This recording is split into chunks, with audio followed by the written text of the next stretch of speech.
Assalamu alaikum na habari za wakati huu, mtazamaji wa shirika la utangazaji Zanzibar. Karibu katika kipindi maalum, kipindi cha Ijue Mahakama, kipindi ambacho kinakupa nafasi ya kufahamu masuala mbalimbali yanayohusiana na mahakama pamoja na sheria kwa ujumla wake. Mimi ni Ali Mwita na siku ya leo tutazungumzia kuhusiana na maadili katika utendaji kazi wa mahakama, ambapo tupo na Mheshimiwa Hamis Rashid, yeye ni naibu mrajisi kutoka Mahakama Kuu. Karibu sana naibu mrajisi. Asante ndugu mtangazaji. Habari za utekelezaji wa sheria? Tunamshukuru Mungu, habari nzuri kabisa na utekelezaji unakwenda vyema. Sawa. Tunazungumzia maadili katika utendaji kazi za mahakama, na pengine kwa awali tungefahamu maadili haya utendaji kazi ya mahakama yanasimamiwa na mamlaka gani hasa? Okay, ndugu mtangazaji, katika kulijibu swala hilo ningependa kuanza na dhana nzima ya maadili. Dhana ya maadili ni usimamizi wa utendaji kazi unaofuata taratibu, miko pamoja na weledi katika kutekeleza majukumu ya kila siku ya afisa wa mahakama. Kwa hiyo maadili kwa ujumla ni ule utaratibu mzima wa kuendesha jambo kwa yale yanayoruhusiwa kufanywa na kuyafanya, na yale yanayokatazwa kufanya basi kuacha kuyafanya. Tutasema sasa haya ndo maadili ya kazi yetu, pamoja na kufuata weledi wa kuendesha shughuli yenyewe. Sawa. Usimamizi huu ambao umetueleza hapa wa utendaji kazi unasimamiwa na mamlaka gani labda? Usimamizi wa utendaji kazi wa mahakama kwa mujibu wa sheria yetu unasimamiwa na Tume ya Utumishi wa Mahakama, ikiwa kama ndo injini ya usimamizi wa maadili wa mahakama kwa ujumla, kwa sababu yenyewe ndio iliyopewa mamlaka ya kuajiri, mamlaka ya kuachisha kazi kwa watumishi wa mahakama, lakini pia ndio mamlaka ambayo ndani yake zinapatikana vyombo mbalimbali vya usimamizi wa maadili kwa watumishi wa mahakama yenyewe kwa mujibu wa sheria namba 11 ya 2018, sheria ya usimamizi wa mahakama, ambapo kifungu cha 4 cha sheria hiyo kinaeleza mamlaka ya mahakama. Sheria namba 11 ya 2000 na kusudia ya Tume ya Utumishi wa Mahakama 2008 ama 18 2018. Sawa.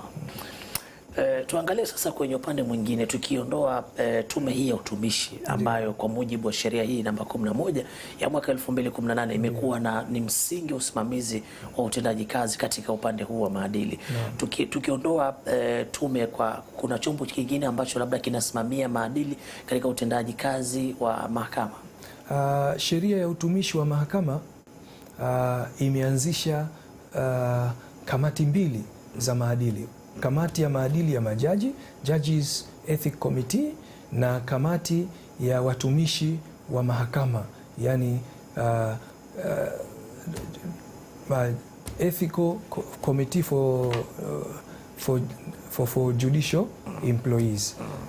Na hizi kamati zote zina majukumu ya kuyapokea malalamiko na kuyafanyia kazi baada kwa kufanya uchunguzi, na baadaye ripoti yake inawasilishwa Tume ya Utumishi wa Mahakama kwa ajili ya kufanyiwa kazi na tume ambayo yenyewe ndiyo mamlaka yenye uwezo wa kumwajibisha mtendaji.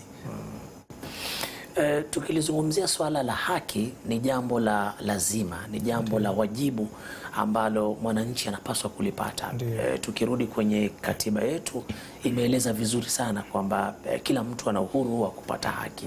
Lakini tukiangalia upande huu wa maadili ya utendaji kazi katika mahakama, ni kwa kiasi gani yanasaidia katika kuhakikisha kwamba wananchi sasa wanapata haki kwa usawa pia? Tunasema kwamba haki ni maadili.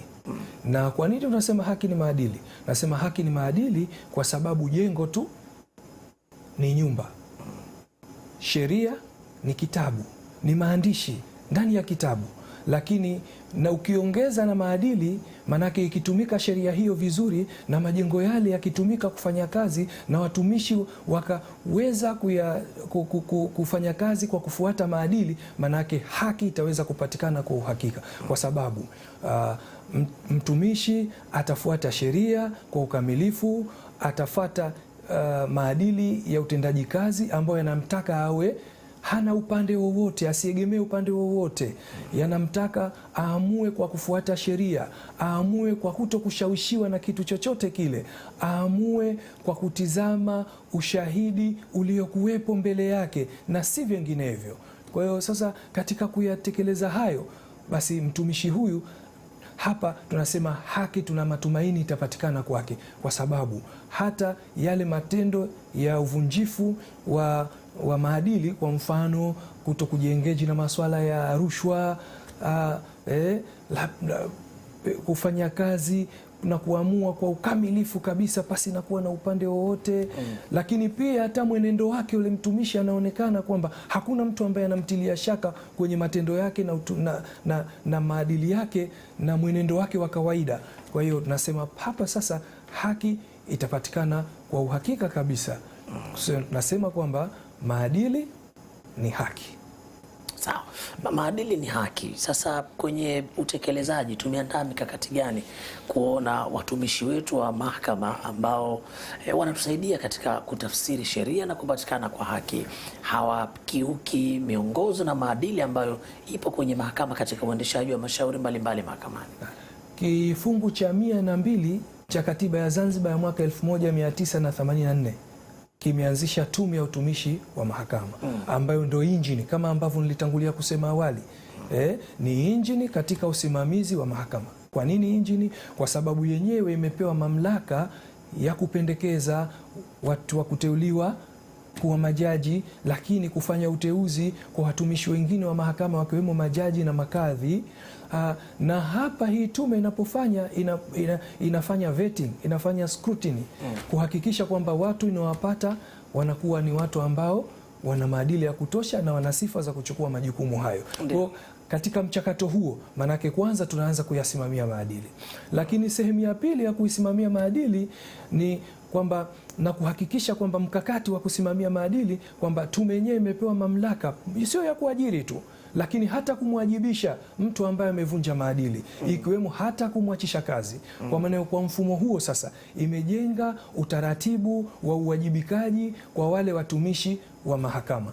Lakini pia ukiondoa hiyo tume ya utumishi wa mahakama, kuna kamati mbalimbali hizo nilizozieleza ambazo ni mbili. Kamati hizi mbili zinasimamia kwa utaratibu gani? Kupokea na kuyafanyia kazi na kufanya uchunguzi, na ikibaini kwamba kuna uvunjifu wa maadili, basi inaandika ripoti na kuiwasilisha tume na mapendekezo ya hatua za kuchukuliwa. Na tume wajibu wake ni kusimamia sheria, na kama mtu ataonekana amevunja maadili, basi itamwajibisha kwa mujibu wa sheria hizo hizo. Lakini kwa upande mwingine tumekuwa tuna kamati, sio kamati, nasema kitengo cha maadili na ukaguzi cha mahakama ya Zanzibar. Kitengo hichi kinasimamiwa na mwenyekiti wake, na kwa bahati njema tasema mimi ndo mwenyekiti wa kitengo hicho. Na miongoni mwa shughuli zetu ni sisi hatusubiri kuletewa malalamiko. Sisi kazi yetu kusimamia maadili kila siku. Kufanya kufanya ukaguzi ule eza unawezekana ukawa maalumu baada ya kule kupokea ripoti mbalimbali na kusema kwamba eneo hili tukalifanyia ukaguzi ili tuone kuna kitu gani, na kama kuna masuala yanayohusiana na maadili ili tuweze kutoa mapendekezo yetu. Lakini pia kufanya ukaguzi wa kawaida tu wa shughuli za kila siku, ambapo kila robo mwaka tunafanya ukaguzi na ripoti inatoka, ripoti ambayo inawasilishwa mbele ya Mheshimiwa Mrajisi wa Mahakama Kuu na mtendaji wa Mahakama Kuu, pamoja na kuwasilishwa tume ya utumishi wa mahakama kwa ajili ya kuweza kuangalia maeneo gani pengine yangehitaji kufanyiwa kazi na kuboreshwa, ili kuhakikisha kwamba maadili ya watumishi wa mahakama yanaimarika siku hadi siku, na kuhakikisha kwamba, kwa sababu huu ndo msingi wenyewe. Wanasema jengo ni nyumba, sheria ni maandishi, lakini maadili kwa mtumishi wa mahakama maana yake ni nyenzo muhimu ya kufikiwa haki kwa mwananchi. Sawa. Tukupongeze naibu mrajisi, lakini pia ni mwenyekiti kwenye haya masuala ya uendeshaji wa maadili.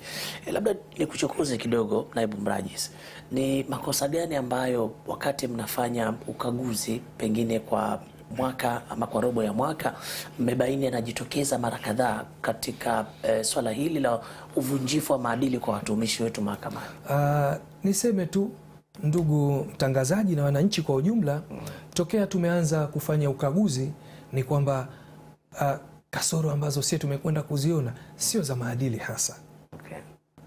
Ni kasoro tu pengine za mapungufu ya kibinadamu, mtu katika utekelezaji wa majukumu yake ya kila siku, labda sheria imemtaka atoe maamuzi ndani ya siku 60, lakini akatoa akawana siku 61, lakini pengine kulikuwa kuna sababu ambayo ilimfanya avuke huo muda uliowekwa na sheria, kama ulivyowekwa na sheria za uendeshaji wa mashauri ya jinai na madai, lakini pia ile kanuni ya wanasema sakula ya Mheshimiwa Jaji Mkuu namba 1/2008 ambayo inaelekeza namna gani taratibu zende, utoaji wa summons labda na vitu kama hivyo, labda hukumu imetolewa ndani ya muda gani, labda upande wa kesi ya mwendesha mashtaka ndani ya muda gani umeshasikilizwa, labda pengine baada ya kusikilizwa hiyo kesi ndani ya muda gani pengine maamuzi mdogo umetoka, lakini pengine upande wa utetezi kwa muda gani kesi ichukue, ni vitu kama hivyo. Lakini kwa kusema kwamba kwa upande wetu katika ule ukaguzi mpaka sasa tunasema kwamba ni yale mapungufu tu ya kitaratibu, sio ya kimaadili. Maana kumbuke kwamba kunawezekana kukaa kuna mapungufu, lakini mapungufu hayo yakawa procedural pengine default, ni mapungufu ya kiutaratibu, lakini sio ya maadili.